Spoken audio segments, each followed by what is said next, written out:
بسم الله الرحمن الرحيم.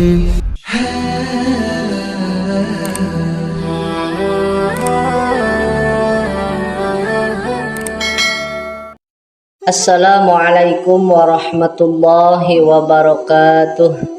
Alhamdulillahi rabbil alamin. Allahumma salli ala sayyidina Muhammad wa ala ali sayyidina Muhammad. Puji syukur alhamdulillah, pada kesempatan ini kita dapat berjumpa kembali di channel Gubuk Santri. Harapan dan doa semoga sahabatku semua selalu diberikan kesehatan, dipanjangkan umurnya, dilapangkan rizkinya, diampuni dosa-dosanya. Amin ya rabbal alamin.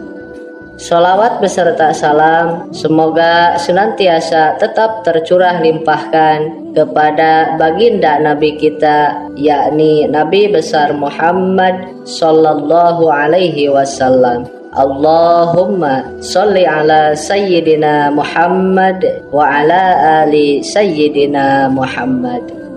Sahabat beriman yang dirahmati Allah, ada dua sholat yang sangat diagung-agungkan oleh Allah Subhanahu wa ta'ala, yaitu sholat subuh berjamaah dan sholat sunnah tahajud di waktu sepertiga malam. Sholat sunnah tahajud adalah sholat sunnah yang dikerjakan di malam hari atau di waktu sepertiga malam setelah kita terbangun dari tidur. Sholat tahajud dikerjakan setidaknya 2 rakaat dan sebanyak-banyaknya tidak terbatas, sesuai dengan kemampuan kita masing-masing. Dan ketahuilah sahabat, sholat tahajud merupakan kehormatan bagi seorang muslim karena dapat mendatangkan kesehatan, menghapus dosa-dosa yang dilakukan pada siang hari, dan dapat menghindarkan kita dari kesepian di alam kubur kelak. Dan tentunya masih banyak keutamaan yang lain dari sholat sunnah tahajud ini, seperti diangkatnya derajat kita oleh Allah Subhanahu wa ta'ala menuju tempat yang terpuji di hadapannya, serta kita pun akan diberikan jalan keluar dan solusi dari setiap permasalahan yang sedang kita hadapi, serta kita dapat meraih ridho, rahmat dan magfirah dari Allah Subhanahu wa ta'ala. Serta masih banyak lagi keutamaan yang lainnya dari keutamaan dan keistimewaan sholat sunnah tahajud ini.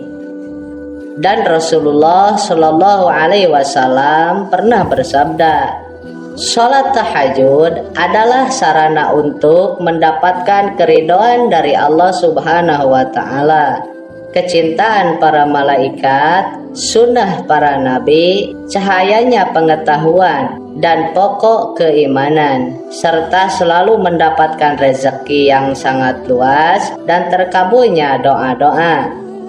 Sahabat yang dirahmati oleh Allah, dengan banyaknya keutamaan sholat sunnah tahajud ini, maka jangan kita sia-siakan hanya melakukan sholat sunnah tahajud saja.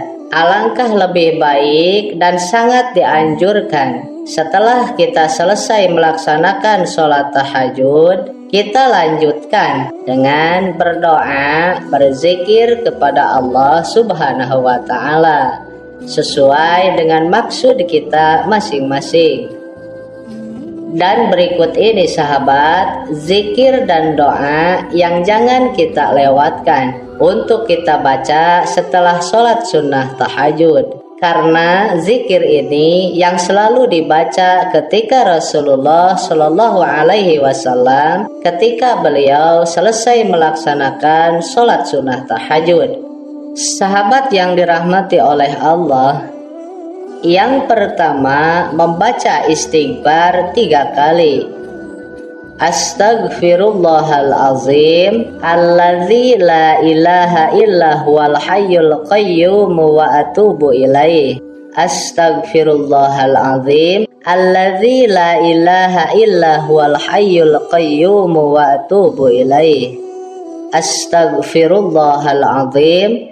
Alladzi la ilaha illa huwal hayyul qayyum wa atubu ilaih. Sahabat, istighfar memiliki banyak manfaat. Di antaranya menjadi penghapus dosa-dosa, penenang hati, pembuka pintu rezeki, dan pelindung diri dari siksa neraka. Selain itu, istighfar juga dapat menjadi penyembuh dari penyakit, penolak bala, pemberi keberkahan, serta penarik rahmat dari Allah Subhanahu wa Ta'ala, dan akan menjadi pemecah kesulitan dari permasalahan yang sedang kita hadapi. Dan kita selaku manusia, sahabat, tidak akan luput dari apa yang namanya dosa dan kesalahan. Untuk itu, alangkah lebih baiknya kita merutinkan istighfar, terutama setelah kita selesai melaksanakan sholat tahajud, dengan harapan kesalahan-kesalahan kita, dosa-dosa kita yang kita lakukan di siang hari, baik itu yang disengaja ataupun yang tidak disengaja, Allah ampuni. Kemudian yang kedua, membaca istighfar untuk kedua orang tua sebanyak 33 kali. Astaghfirullahaladzim li abi wa ummi. Astaghfirullahaladzim li abi wa ummi. Astaghfirullahaladzim li abi wa ummi. Di dalam sebuah hadis, Rasulullah Shallallahu Alaihi Wasallam bersabda, sesungguhnya ada seseorang yang diangkat derajatnya di surga. Kemudian dia bertanya, bagaimana aku bisa mendapatkan ini? Maka dikatakan kepadanya, berkat istighfar dari anakmu untukmu. Hadis riwayat Ibnu Majah. Jadi sahabat, kita selaku seorang anak, jika orang tua kita sudah meninggal, maka ketika kita membacakan istighfar untuk kedua orang tua kita, maka insya Allah orang tua kita di alam kuburnya akan diberikan ketenangan oleh Allah Subhanahu wa Ta'ala, akan diberi kenyamanan oleh Allah Subhanahu wa Ta'ala karena istighfar kita, sehingga dosa-dosa orang tua kita Allah ampuni dan ringankan.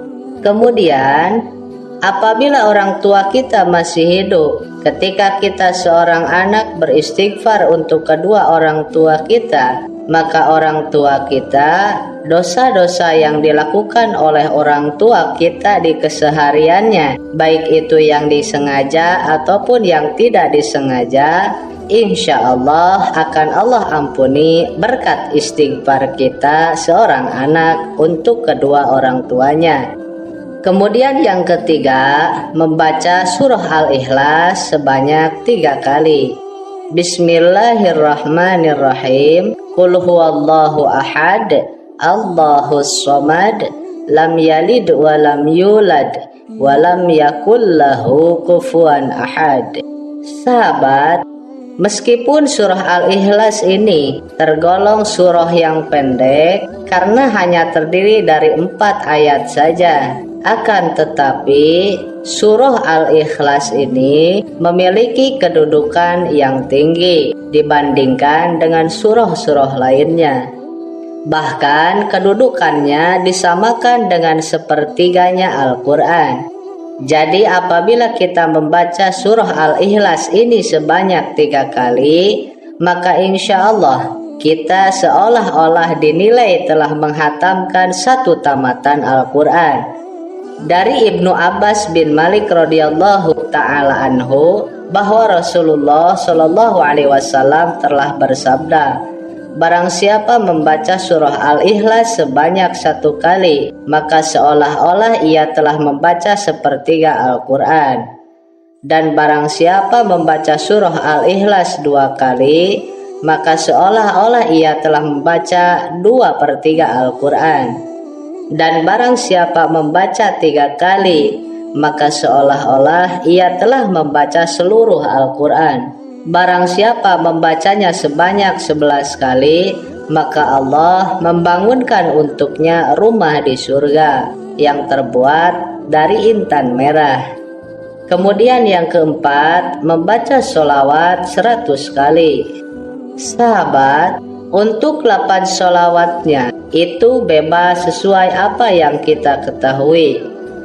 Adapun sholawat yang pendek, semisal Allahumma sholli ala Sayyidina Muhammad wa ala ali Sayyidina Muhammad, maka kita baca sebanyak 100 kali. Dan perlu kita ketahui sahabat, dengan kita memperbanyak membaca sholawat kepada baginda Rasulullah Sallallahu Alaihi Wasallam, maka kesempatan untuk kita meraih kebahagiaan di akhirat itu sangatlah besar. Karena kunci kebahagiaan di akhirat adalah syafaat dari Rasulullah Sallallahu Alaihi Wasallam. Kemudian yang kelima, membaca doa sapu jagat sebanyak 41 kali. Rabbana atina fid dunya hasanah wa fil akhirati hasanah wa qina adzabannar. Dibaca sebanyak 41 kali. Khasiat dari membaca doa sapu jagat ada 3 poin yang utama. Yang pertama, permohonan kebaikan di dunia. Yang kedua, permohonan kebaikan di akhirat. Dan yang ketiga, permohonan dijaga dari siksa api neraka. Dan di dalam Al-Quran sendiri dijelaskan, di dalam surah Al-Baqarah ayat 201, bahwasannya doa ini dipanjatkan untuk memohon kebaikan, keselamatan dan keberkahan dari Allah Subhanahu wa Ta'ala. Dan kita sahabat selaku umat muslim menginginkan kehidupan yang bahagia, menginginkan kehidupan yang baik ketika hidup di dunia dan tentunya ketika nanti di akhirat. Untuk itu doa sapu jagat ini mengurung kebaikan dunia dan akhirat yang dapat membuat kita merasakan kebahagiaan di dunia dan di akhirat kelak. Sahabat yang dirahmati oleh Allah, itulah 5 zikir dan doa yang selayaknya harus kita rutinkan dan jangan sampai tertinggal dibaca setelah selesai melaksanakan sholat sunnah tahajud. Maka insya Allah jika kita bisa merutinkannya, kebaikan dunia, kebaikan di akhirat akan kita raih. Rahmat, ridho, dan maghfirah dari Allah Subhanahu wa Ta'ala akan kita dapatkan, sehingga kita akan hidup dengan penuh kenyamanan, kedamaian, ketenangan, dan bukan hanya hidup di dunia saja yang demikian. Dan ketika kita nanti hidup di akhirat pun, kita akan merasakan yang namanya kenyamanan, ketenangan, keindahan, berkat rahmat, ridho, dan maghfirah dari Allah Subhanahu wa Ta'ala. Wallahu a'lam bishawab. Demikianlah sahabat yang bisa disampaikan. Semoga bermanfaat untuk kita semua. Amin ya rabbal alamin. Akhirul kalam. Wassalamualaikum warahmatullahi wabarakatuh.